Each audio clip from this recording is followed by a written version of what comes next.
আবারও বিপাকে পড়েছেন মধ্যবিত্ত পরিবারগুলো। হঠাৎ করেই বাংলাদেশ ও পশ্চিমবঙ্গে লাফিয়ে বেড়েছে আলুর দাম। নিত্য প্রয়োজনীয় এই পণ্যের মূল্যবৃদ্ধিতে কৃষকদের মাঝেও সৃষ্টি করেছে তীব্র ক্ষোভ ও অসন্তোষ।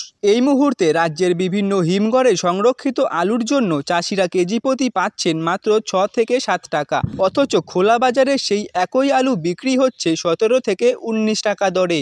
এই বিশাল পার্থক্য মূলত মধ্যস্থভোগী ব্যবসায়ীদের কারণে, যারা বিপুল মুনাফা লাভ করলেও কৃষকেরা পাচ্ছেন না তার সামান্য অংশটুকুও। আজ সকাল থেকেই উত্তরবঙ্গ থেকে দক্ষিণবঙ্গ সব জায়গাতেই আলুর বাজারে হঠাৎ মূল্য বৃদ্ধি লক্ষ্য করা গিয়েছে। বড় ব্যবসায়ীদের একাংশের দাবি, বাংলাদেশে আলু রপ্তানির সম্ভাবনার কথা ছড়িয়ে পড়তেই পাইকারি বাজারে চাহিদা বেড়ে গিয়েছে।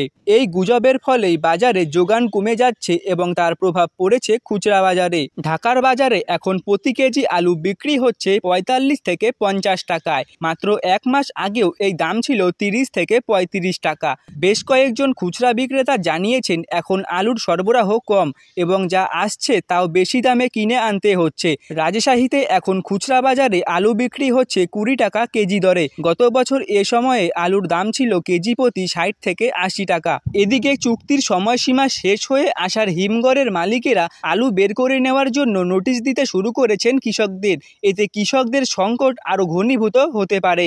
এদিকে বাংলাদেশ সরকার বাজারের নিয়ন্ত্রণে আনার জন্য একাধিক পরিকল্পনার কথা ভাবলেও বাস্তবে এখনও কোনো দৃশ্যমান পদক্ষেপ নেওয়া হয়নি।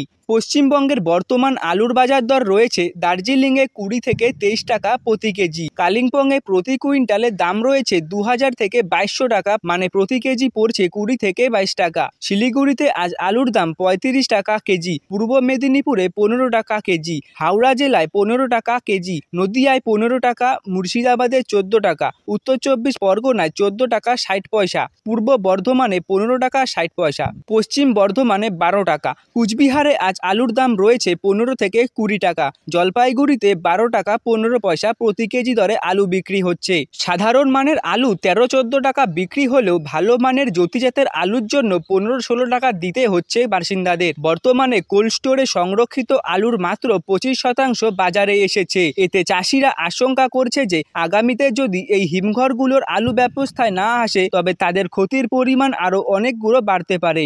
এদিকে পুলিশের ধারণা, হিমঘরের কিছু আলু অবৈধভাবে পাচার হয়ে যাচ্ছে, যার ফলে কৃত্রিম সংকট তৈরি হচ্ছে। বিশেষজ্ঞরা বলছেন, যদি আগামী কিছুদিন ভারী বৃষ্টি না হয় এবং পর্যাপ্ত পরিমাণে কোল্ড স্টোরেজের আলু বাজারে ছাড়া যায় তাহলে দামের একটা ভারসাম্য আসতে পারে। কিন্তু যদি বাংলাদেশে আলু রপ্তানি শুরু হয় তবে ফের একবার এই দাম নতুন করে লাভ দেওয়ার সম্ভাবনা রয়েছে। আলু, ডাল, সবজি, মাছ সবকিছুরই দাম বেড়ে যাওয়ায় সরকারি হস্তক্ষেপ ছাড়া সাধারণ মানুষের জন্য সামনের সময় আরও কঠিন হতে পারে।